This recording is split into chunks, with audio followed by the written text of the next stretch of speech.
Yeah, please join me just for a moment of prayer here, and let's get talking again.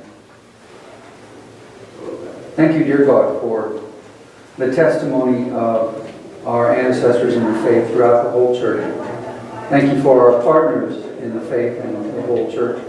And we pray, oh God, that should you tarry, there will be descendants who will be also giving thanks for our faith and discipleship too. We pray in Christ's name. Amen. Okay, I'd just like to do a little bit of a recap on what I was saying recently about the Anabaptist movement and the start and what has carried throughout the centuries. And then I'm going to get into more immediate stuff over this last century, try to answer an interesting question.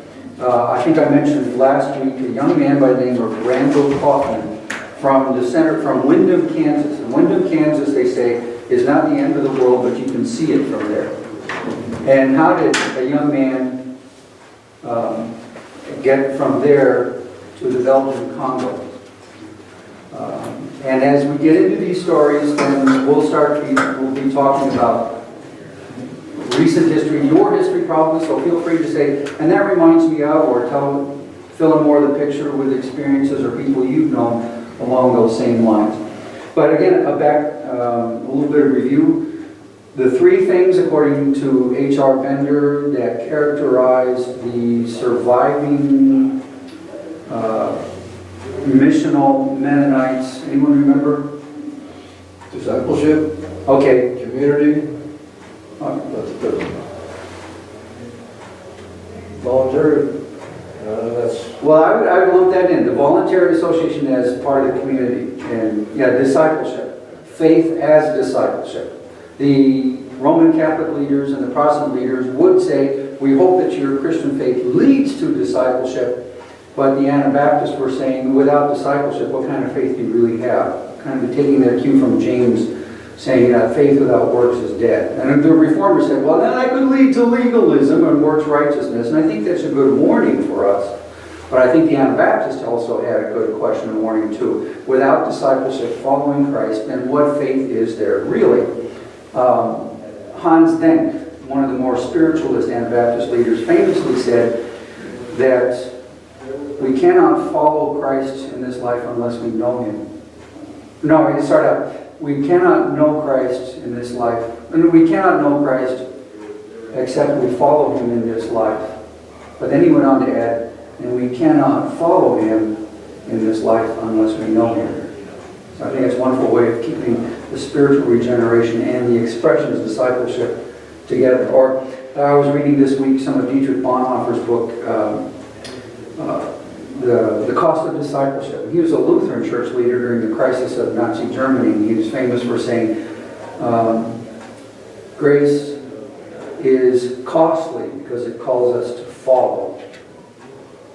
But following is grace because we follow Jesus Christ.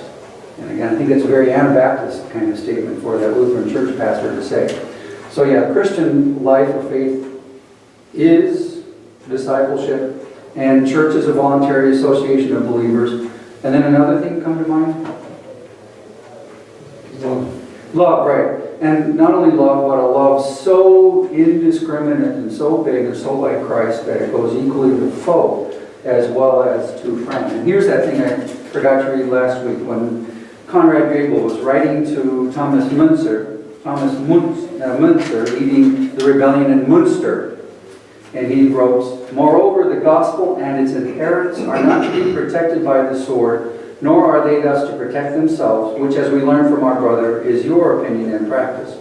True Christian believers are sheep among wolves, sheep for the slaughter. They must be baptized in anguish and affliction, tribulation, persecution, suffering, and death. They must be tried with fire, must reach the fatherland of eternal rest, not by killing their bodily, but by mortifying their spiritual enemies. Neither do they use worldly sword or war, since all killing has ceased with them. Unless, indeed, we would still be of the old law. And that's how they explain the war stories of the Old Testament. That is under the dispensation of the old law. We are under grace. And so Grace means another way of fighting, by taking in suffering and returning it with love, rather than inflicting suffering with violence.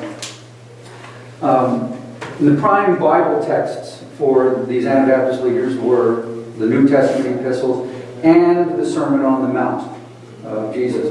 And again, there's sort of a difference in how they read and took the Sermon on the Mount. Protestant church leaders tended to teach that the Sermon on the Mount was a beautiful description of how life will be in eternity in heaven. And Jesus speaks it to us now as a way of introducing this tension. We know we cannot match that perfection in Christ. So we pray for grace to save us even though we fall short. And maybe we try some, but we live in a worldly kingdom. The worldly kingdom has to carry the sword. And sometimes it's better to have Christians carrying the sword than non-Christians. And if you have done something evil, then you can appropriate grace and pardon for yourself. So that was how the Protestants took like the Sermon on the Mount. Excuse me, Roman Catholics tended, and this is a blanket statement, they wouldn't all say this, but the tendency was to say, yes, the Sermon on the Mount, such as love your enemy, do good to those who persecute you, pray for your persecutors and such. That is for the Christian to live today, especially the monks and the priests and the nuns. They organize their lives and they create these countercultures where they can live that. But the rank and file Christians need comfort, and we can't expect them to do that, so we have the sacraments that minister grace to them. So the Protestants tended to say that the Sermon on the Mount is for the future and it holds us in tension today. Catholics tended to say it's for now, but only the dedicated religious really we expect it. And the Anabaptists were saying it's for now, and we all seek to live this. I think ideally they would say we don't do it perfectly, like the Protestants would say, but they would also, unlike the Catholics, say, and we don't have to organize ourselves into separate, walled-apart cloisters in order to live it. We live it here and now. And if the Protestants would say, but the world doesn't run that way, the Anabaptists would say, right, we know that. It doesn't run that way. And there's a cost in living that way. And we take the cost because the cost of living that way, that's the cross. That's the cross that Jesus called us to bear. The cost that we pay for doing our best, growing in the direction of living the way He taught us to live. And so we embrace that cost. I'll read again from Bender's Anabaptist Vision, where he writes, the Anabaptist was realistic. Down the long perspective of the future, he saw little chance that the mass of humankind would enter such a brotherhood with its high ideals, the ideals of the Sermon on the Mount. Hence, he anticipated a long and grievous conflict between the church and the world. Neither did he anticipate the time when the church would rule the world, which is what the Roman Catholic and Protestant leaders were tending to do or think. The church would always be a suffering church. He agreed with the words of Jesus when he said that those who would be his disciples must deny themselves and take up their cross daily and follow him, and that there would be few who would enter the straight gate and travel the narrow way of life. If this prospect seemed too discouraging, that can almost sound depressing, right? If this prospect should seem too discouraging, the Anabaptist would reply that the life within the Christian brotherhood is satisfyingly full of love and joy. So in other words, the Anabaptists, maybe we've fallen short. I'm talking about the love and joy part of that. But the Anabaptists would say, yes, it's hard, yes, it's costly, yes, you could die, but it's still so much better than all the alternatives. Bender went on to say, the Anabaptist vision was not a detailed blueprint for the reconstruction of human society, but the brethren did believe that Jesus intended that the kingdom of God should be set up in the midst of the earth here and now, and this they proposed to do forthwith, not by taking it to Lucerne or Berlin or someplace, but just saying right now here in our congregation, in our life, in our homes. We shall not believe, they said, that the Sermon on the Mount or any other vision that Jesus had is only a heavenly vision meant to keep his followers in tension until the last great day. But we shall practice what he taught, believing that where he walked, we can, by his grace, follow in his steps. That's another important thing too. The Protestants would say, following the Sermon on the Mount is just humanly impossible. And I think the Anabaptists would say, that's right. It's humanly impossible, but by His grace. That grace creates, not only relief and release from guilt, but also power and desire to live and follow as best we can the way of Jesus. So any questions there about those unique features of Anabaptism? Well, then let us carry this forward here about the Mennonites getting their evangelistic church planting mojo back, like what we were talking about before the class did. Or again, how did that young man from Windham, Kansas end up in the Belgian Congo? Last week I spoke about the Mennonites almost stumbling, at least in Kansas, the Mennonites almost stumbling into mission again when, I don't know how they organized this or how it happened, there were Cheyenne Mennonite churches fairly soon, and they seemed to have hit it off together. But it helps remember too that was the era in which the modern mission movement was just starting among Protestant and churches like Baptist and elsewhere, and often these were interchurch agencies as well. And America had come through in the last century two great revivals, the First Great Awakening and the Second Great Awakening, that were evangelistic and also sometimes often socially active. In the Second Great Awakening in the 1830s or 40s or so, when you went to an altar call, it was to accept Jesus, but it was also to sign up for the anti-slavery crusade. So those things went hand in hand. And so I think the American Mennonites were starting to be touched and affected by that. Also in Indonesia, about 30, 40 years before, they had started a mission work in the Dutch Mennonites had started a mission work in Indonesia that was also bearing fruit. And after sort of rediscovering mission with the Cheyenne Indians, the next movement of Mennonite missionaries was to India. And one of the famous leaders there was Abraham Friesen. And we know that there were some other Mennonites who went with other mission agencies like Baptist and interdenominational ones. And I just remember hearing a story about Abraham Friesen. His work, yes, he was evangelistic, but it was still, I think he was still involved in work. He was working with an orphanage. Often these Mennonites went and did social service first. And there was a story where he was being honored by British colonial agents, some government authority, for his long work in this orphanage. And they were going to give him some kind of medal, so he bent down to have the medal put around his neck, and he realized he had two different colored socks on. So that gives you an idea of some nature of sort of the very humble, practical nature of these folks. So it seemed like the momentum again for mission work was just starting to pick up when a terrible thing hit, and that was the anti-German hysteria around World War I. And it was severe among German colonies in Ukraine, because Russia was at war with Germany, and it was severe 1917, 1918 in the United States and Canada because of, again, the war against the Kaiser. And the Mennonites sort of got the double whammy. I mean, all ethnic German settlements around the U.S. experienced hysteria. And so all around places where there were big German settlements, just sort of to hide their identity, people changed their names from Jaeger to Hunter or Schmidt to Smith. In central Minnesota, it's a big German Catholic community, and some people say you can still feel the trauma and the grief in this community because of that. People were run out of town, they were investigated, they were spied upon, they were imprisoned. The Mennonites, the Amish, and the Hutterites, and that's another group that comes out of the Anabaptist movement, they all got the double whammy because not only were they German ethnicity and German speaking, but they were pacifists and they were not joining up in the war against the Kaiser. So the assumption was, well, it must be because you are for the Kaiser and for Germany. And so we know that there were churches, there were Mennonite churches that were burned or painted with, or vandalized. Several Mennonite pastors who were tarred and feathered. And any of your family or know of some stories related to that? Margaret, if any of that happened here, even in this conference in this area?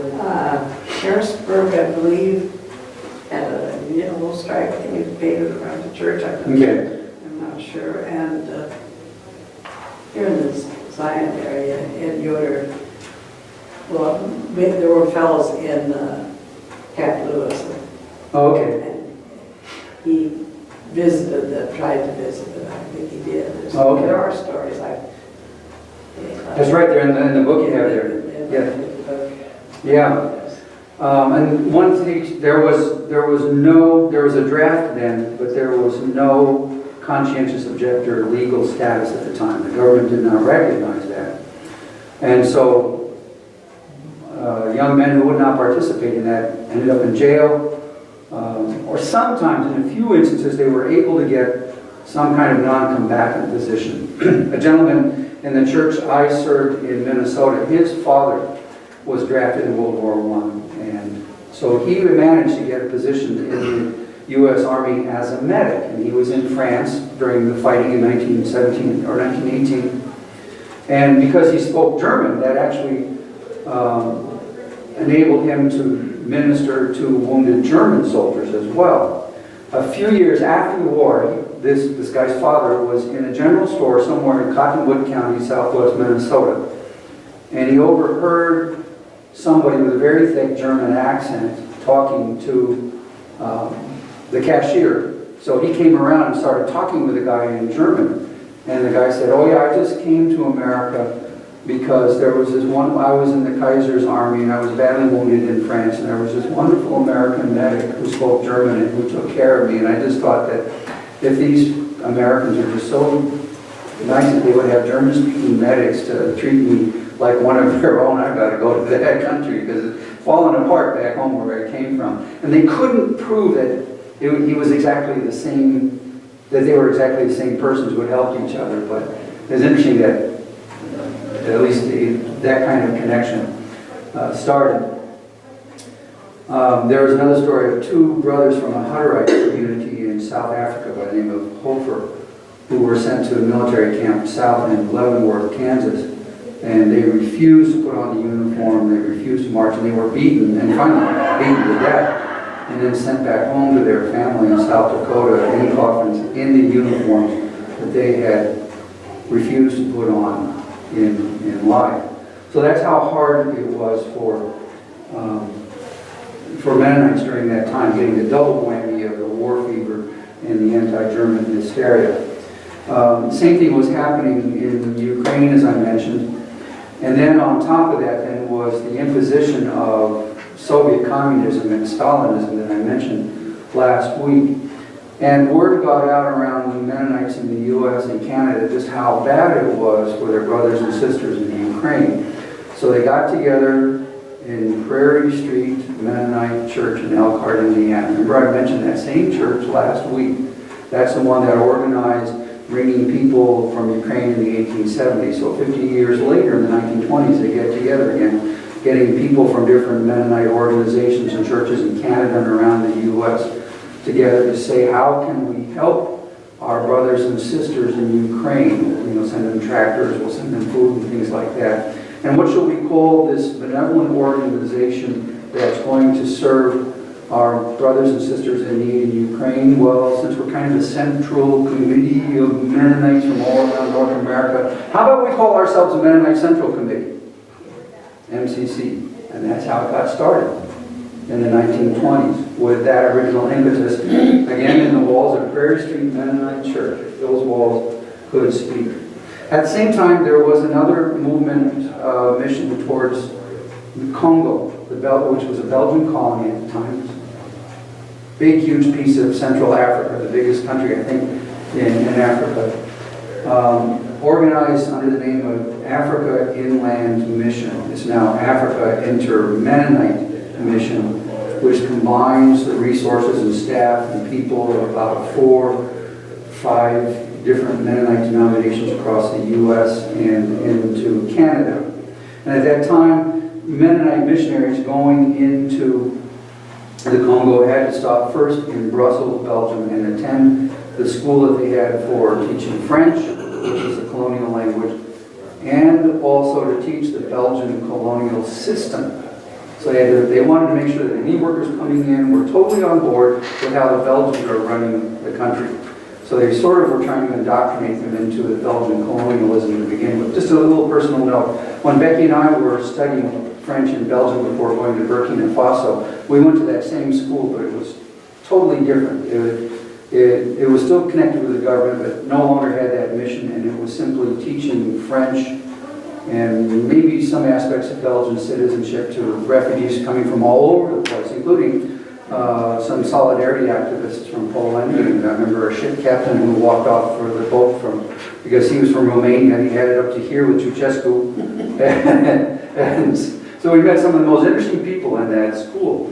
But that was somewhat, I mentioned that because, generally speaking, because Mennonites got into international mission later, they did not bring the same colonial baggage that other missions had long brought, that had been in there, that were sort of connected with, say, the English government or the French government, so that they didn't have the same mentality usually that other missions sometimes had, that white European civilization, commerce with the powerful countries of the world, and the church and Christianity went hand in hand. And that the one difference was what I mentioned, was the work that Mennonites pioneered in helping African-initiated churches with Bible teaching without claiming these churches for their own. So generally speaking, I can say that Mennonite mission has been much less colonialistic-minded than the missions that came before them. And many other missions now have also made that switch and that transfer. The fact, too, that one of our first international outreaches was also through MCC and Mutual Aid and Development, also brought that picture in. So there wasn't this sense of, are we going to do mission work and church planting, or are we going to do development and humanitarian service? I think there was the sense that these two things really match and work together. And again, that's not a uniquely Mennonite thing anymore. By the way, now the Democratic Republic of Congo, that was the former Belgian Congo, was the country with the biggest number of Mennonites in the world, divided among 3 different denominations. Another aspect that comes with having the Mennonite Central Committee is that when the Second World War got started, I think people understood more that fascism is our enemy, not the Germans. And so there wasn't the same degree of anti-German hysteria in the U.S. Even though it seems like the stakes and the danger in the U.S. were higher, there wasn't the same upwelling of anti-German hysteria. As a matter of little note of history there, the first U.S. soldier to cross the Rhine River in 1945 was the firstborn son of the German immigrant family. And when a journalist called his mother to say, "Do you know that your son was the first U.S. soldier to cross the Rhine into Germany?" her first question was, "How's he doing? Is he okay?" And I think it was in German. So there wasn't this same anti-German hysteria. And there seemed to be more openness to the idea of conscientious objector status. And maybe it's because we understand we're fighting fascism and we don't want to be like the fascists. And so it wasn't just Mennonites, but Mennonites, Quakers, Brethren, and then also people just who had a philosophical objection to war in general, whether it was religious or not, found the U.S. government more accommodating to their conscientious objector status on this condition, that there is a duly organized and recognized organization supervising your alternative service. And that, you just don't go off and say, "I'm doing peace work," but you must be under the umbrella of an organization that we recognize. And Mennonite Central Committee was one of those organizations. And so during the Second World War, we had many people, many Mennonite men and others, doing work such as smoke jumpers, fighting forest fires, putting in irrigation lines, people working at mental hospitals. And one feature from that is that what they experienced in the mental hospitals they saw was just so brutal and terrible that in the 50s and 60s and on, Mennonites started leading the charge for a more humane way of treating mental illness. Orderlies in hospitals.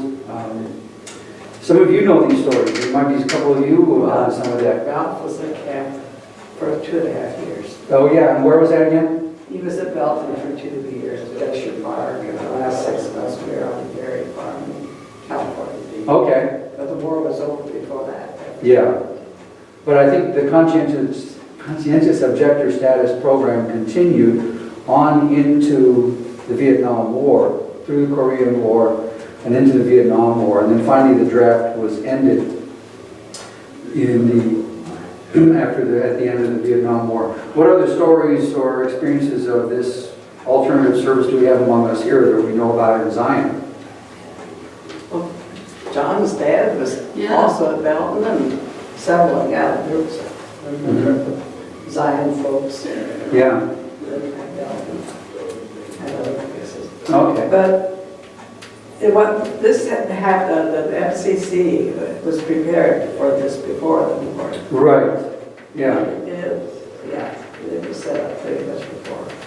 Now, a little sideline too, a little side note is that some people have speculated that when the Kennedy administration in the early 1960s wanted to get the Peace Corps program going, they consulted with Mennonite Central Committee about how to run organizations like that. I had heard that, but I'd never seen it in print. But again, at the church I served in Minnesota, I was doing a faith introduction history class similar to this. And I mentioned that there's some people who speculate that MCC's experience informed the U.S. government's experience of starting the Peace Corps. And there was a gentleman, an older gentleman in the church who had done BS work, and he said, yeah, tell me about it. I've filled out a 75-page federal government questionnaire for that. So, and that's what he remembers. Like, it took me forever, and I hated it. But there was living proof that there was some sort of consultation from the federal government with MCC to see how you run voluntary programs like this. Yeah. Last Sunday, Bernie Stutzel was here. His father, one of our singers, from Albany. Yeah. And he was a seagoing cowboy. Okay. That's right. We just got the children's book on that too. And sometimes we'll show it during a Church for Children story. Tell us a little bit more about what you know about that program. Well, after the war, they brought horses and cattle over to Europe to reestablish. Yeah. Was that something you heard about too in Poland? I heard that here. Oh, I heard it here. Okay. But I didn't hear in Poland. I don't know if they got behind the Iron Curtain with that. I don't program. think so. No, okay. But we get packages, we call UNRWA, because it's United Nation something. And Yeah. doing World War and after World War II. Okay. A lot of those packages with mostly clothes and food. And food, yeah. Yeah. My mom says they were just relying. They were moving like from center Poland to west because the German one was, Mm-hmm. you know, Well, the Germans getting were out. moved So, out. Yeah. so they were, the government wanted people to settle there Mhm. to keep the city going. Yeah. And a lot of those cities was destroyed. I mean, Right. bombed so bad, there was Yeah. nothing working, you know, the gas was not working, the electricity was not working, maybe water, part of the city was hot water, so they need people to go there and fix stuff, but there was no stores, nothing, so they just rely on the food coming in the packages Yeah. most of the time. My mom says that was a very hard time, but Right. she survived. Yeah.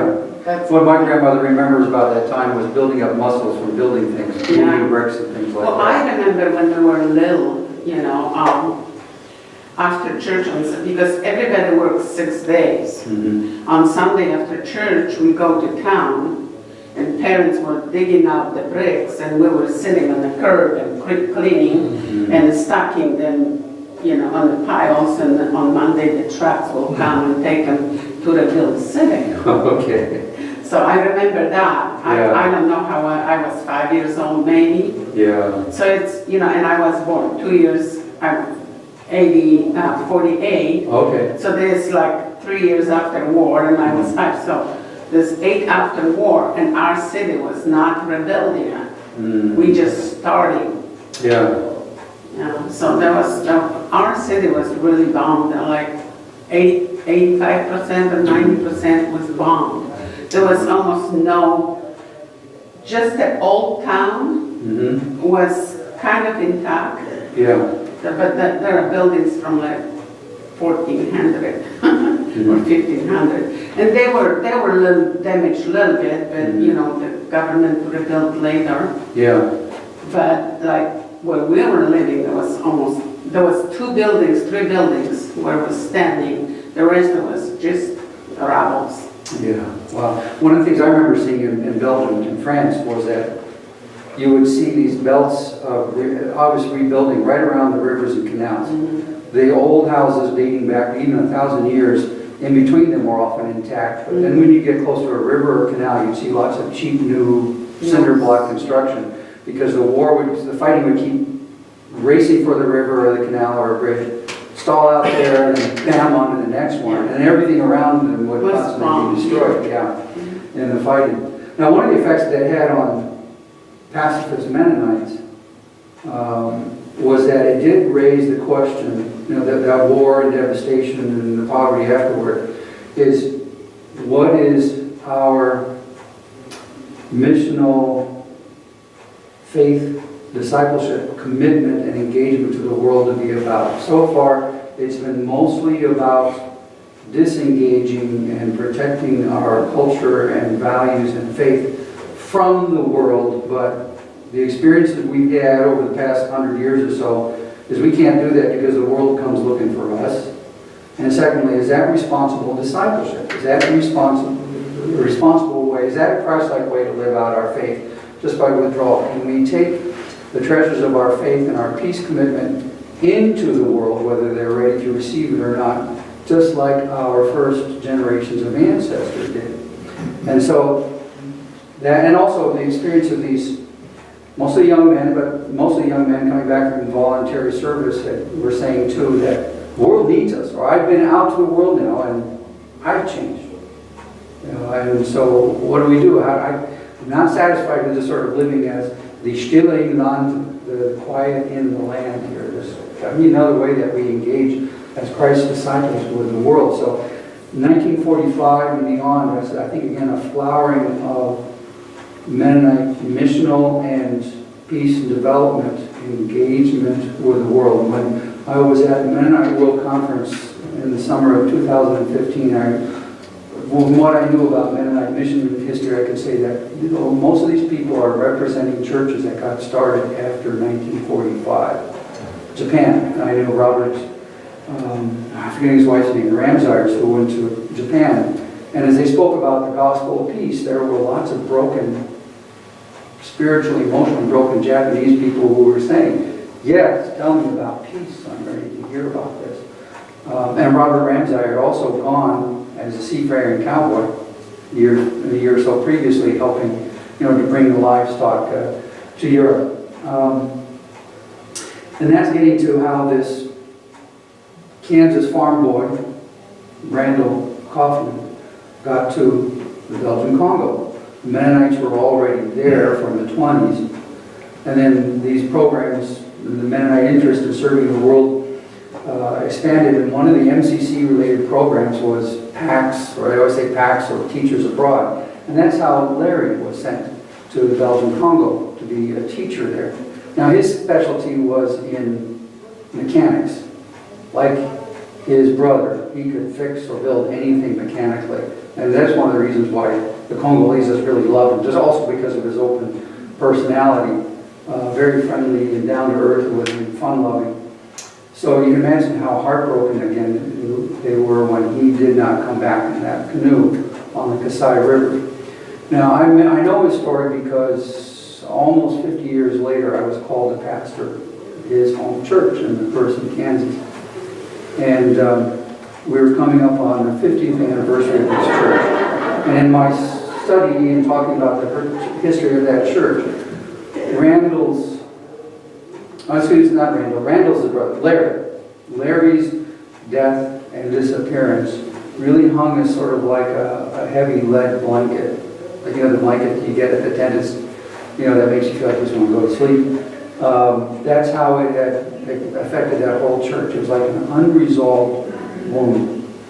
In the year of the church's 50th anniversary, and the church had also had some conflict. They wondered, people wondered, is this church even going to survive? Well, it was obviously surviving, but in the year of the 50th anniversary, word came to us that these Congolese church leaders are here to negotiate a new sister partner church relationship with the General Conference Mennonite Church, and they're going to be here in Kansas to do that. And is there anybody in your churches who can translate French if you want to have them come and speak at your church?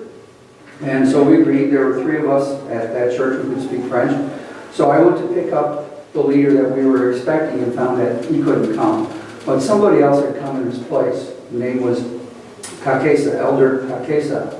And so as I'm bringing him home from Newton to McPherson, Kansas, I told him, there was a young man in our church who I think he drowned some 40 plus years ago in the Zaire River. And he said, well, I don't know who that gentleman is you're talking about, but I knew a Larry Kaufman who drowned in the Messiah. And I said, yeah, that's the person. And his family is in this church yet. So when I got home, I had this really spooky feeling. And I called his brother, Randall, and his mother and some others, or father and others. And I said, the gentleman, I forgot to say, that this elder Kakesa said, I had done his orientation to life. And I've been there, I'd seen him get in the canoe with Fremont Revere and saw the canoe come back without him. So we were very, very heartbroken about it. And he talked to me about Larry, and so that's when I thought, I better call the family, let them know that he's going to talk about your deceased brother Larry tomorrow. And I know other members of the family were going to other churches or no churches. So Larry's family was heavily represented at church that next morning, and during the Christian education hour, Elder Kakesa spoke about the effect that Larry had on many people there. He talked about, the commitment, the contribution he made. But he also said some things happened in the years afterwards. There was a major uprising in the Belgian Congo against everyone and everything white and foreign. And so there were Congolese who were hiding foreigners in their cars or in their homes to take them to safety. And when people said to them, don't you know you could get killed by the rebels for doing that? They said things like, well, Larry paid the ultimate cost. Larry Kaufman paid the ultimate cost to do something similar for us, so this is the least we can do. The other thing he said was, in our tribe we had a tradition that said that if you welcome a visitor from another tribe or another nation into your midst, and God forbid the most terrible thing happens and they die, you have to take somebody comparable from your tribe and send them back to replace them from your community. Or else that's an open invitation to vengeance. It'll stay, somebody's going to die, a war will break out until you resolve that. But the fact that the American Mennonites did not want revenge, they did not want us to take and send anybody, they simply said we're grieving the loss with you and did not hold us responsible, that brought the whole death of Christ and the atonement real to us, because God sent his son to live among us and we killed him, but God did not take vengeance on us for it. And so Larry's death really brought that home to us. Now I had this sense that for that church, 40 plus years in the grieving, and for his family, that there was finally some resolution around the matter of their son and brother Larry's death. But I mention that story not only because it doesn't still give me goosebumps to mention it, but and not only is it because, gee, that's the 50th anniversary of the church when that all came to pass, but it shows how God is weaving the whole worldwide church together in these beautiful ways.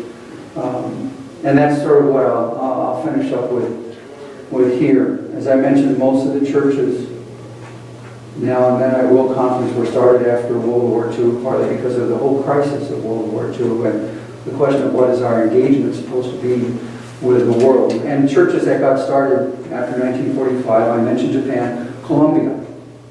Got started there, and Colombia, the Mennonite church there has been in a very tight 16th century kind of spot there between a repressive government, supported often by paramilitary organizations, and often Marxist-leaning rebels who are sometimes hand in glove with the drug gang lords, and sometimes the paramilitaries and the government are hand in glove with the drug lords too. And in this long-running civil war that is hopefully coming to an end, Mennonites have often been caught in the middle. And what happens in a Mennonite church where you have, say, a member or someone in your church who's had to migrate from one war-torn part of the country, and then somebody else comes in from that same war-torn part of the country, and that other person recognizes the other person as a former guerrilla or as a paramilitary member who did something terrible in his village. So the church is very much involved in the ministry of reconciliation in these kinds of situations. You know, we're often, sometimes the members are trying to keep this history secret, but they encounter each other in a peace church.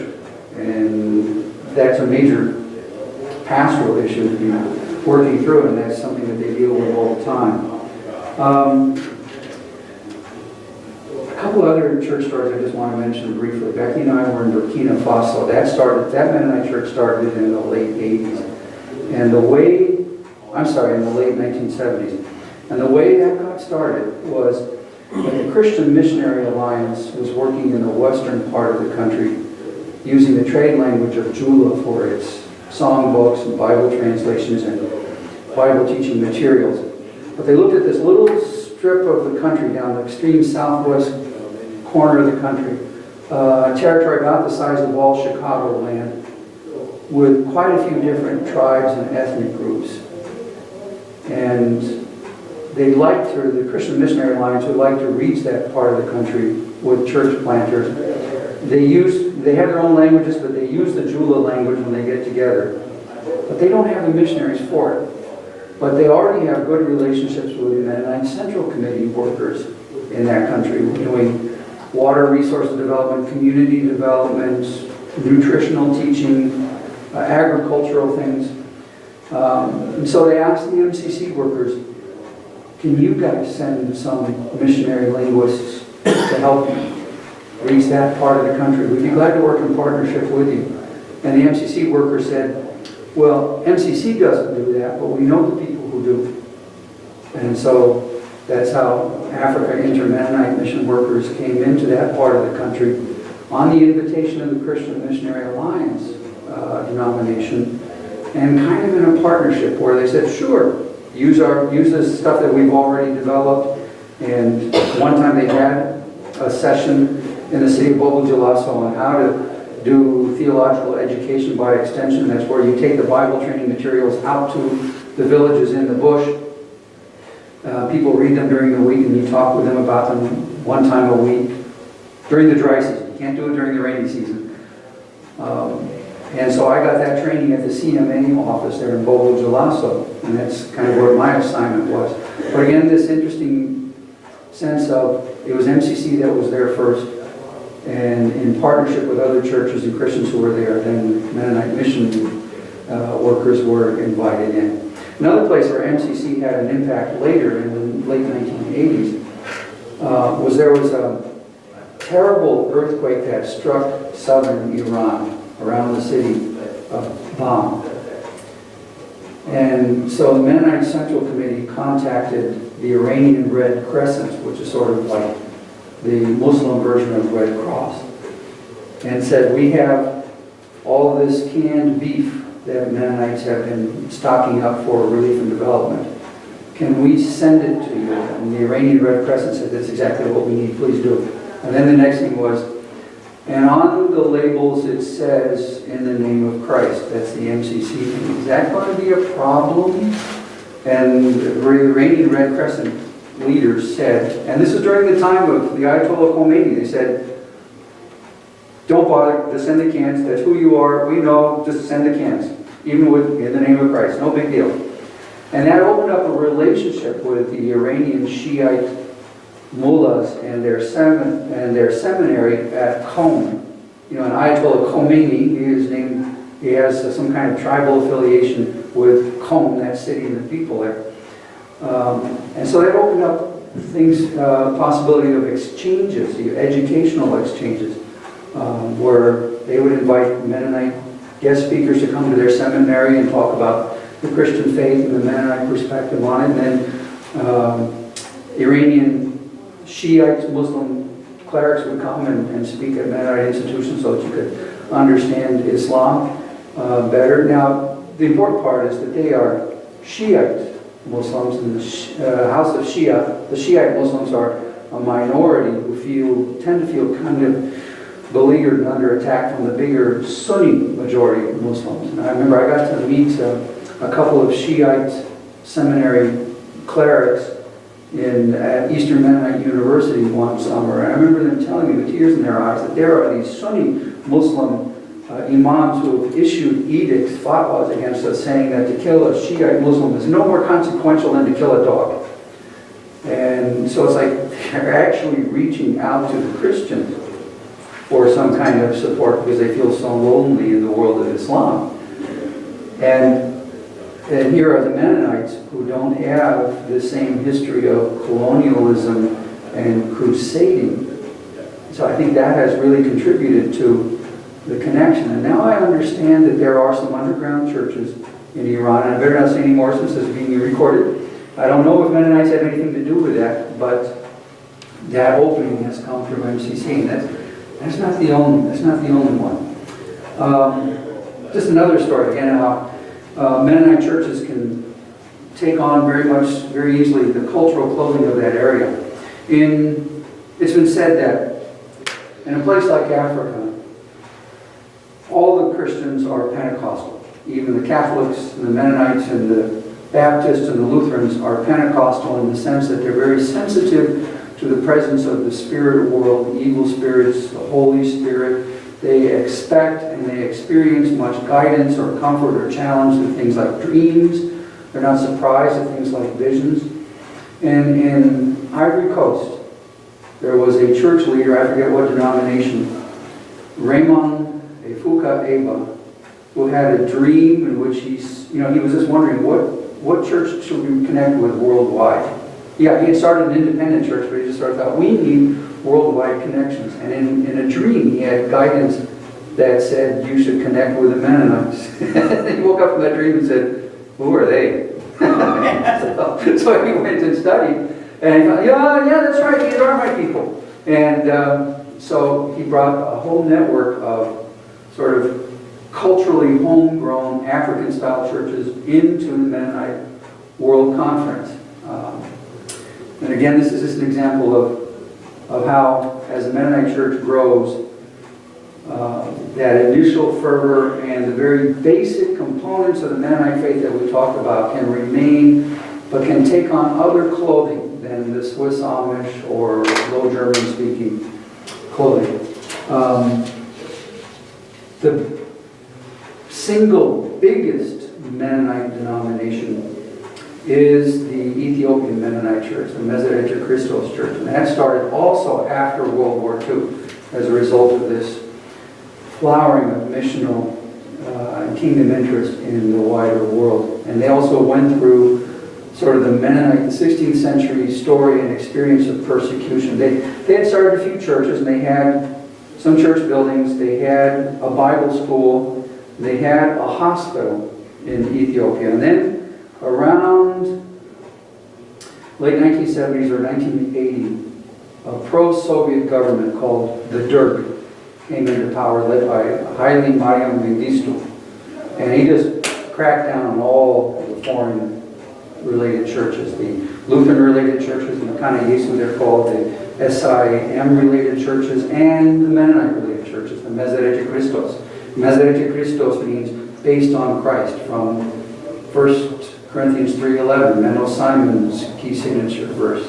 No foundation can anyone lay than that one which is laid, Jesus Christ. And so that's where they take their name. Their property was taken. A lot of their leaders were imprisoned. Their churches were disbanded. And they had, if they were going to meet, and they did, they would like come to a word to get around verbally. It wasn't safe to use the telephone. So we're going to meet at so-and-so. We're going to meet at Tesfa's house at 7 o'clock on Tuesday night. So one person would walk to Tesfa's house at 4 p.m. Another person would come at 4:30, and so on and so on, and afterwards, so that no one could say, look at that big group of people going to Tesla's house, and why is that happening? So then they'd have their meeting, and then at 11:30, someone would leave. 11:50, someone else would leave. So again, that no one would notice big groups moving in. And what they said, their motto of mission was, you can break up our churches and put us all in prison, and we'll turn your prisons into churches. And they did. And so when finally the Mengistu regime fell under the weight of its own corruption and incompetence, and also when the Soviet Union fell, when they no longer had this power vacuum, they discovered the underground church was 10 times bigger than the church that was persecuted.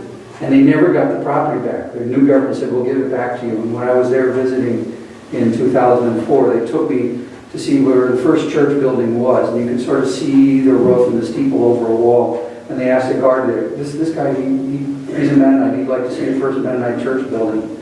I was kind of embarrassed. It's actually, the government is still holding it to store school books. So he sort of opened the door, see it? Okay, bang. Locked it up. And I saw where the Bible school had been. It's now a teacher's training college. The hospital has never been given back. The government runs it and runs it well. But they would say, we lost power, we lost property, we lost prestige, and we gained so much in Holy Spirit power and people. Somalia was another place where Mennonites went to work in the late 1940s. No church ever got started there officially. Some believers related and connected, but they often got dispersed. But one of them was